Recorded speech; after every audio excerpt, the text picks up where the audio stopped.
Start by opening Voice Recorder, Voice Memos.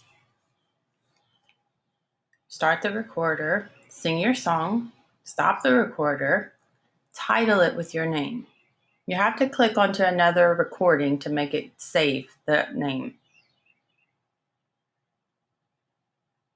Then click the three dots and share. And you'll have to find Google Drive. I have to hit more to go to Drive.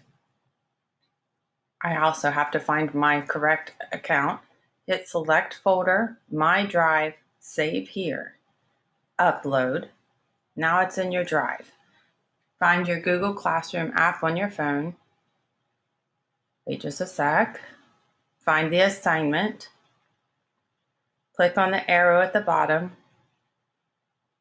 or touch it. Add attachment. Drive. Don't see it? Scroll back up to the top there and hit the little magnifying glass. Type in the title that you gave it, which should be your name. Boom, there it is. Touch it. Add attachment. It's done. Turn it in. Turn it in. And now you're finished. See, it says turned in there. If you click back on it, it says turned in. You're done.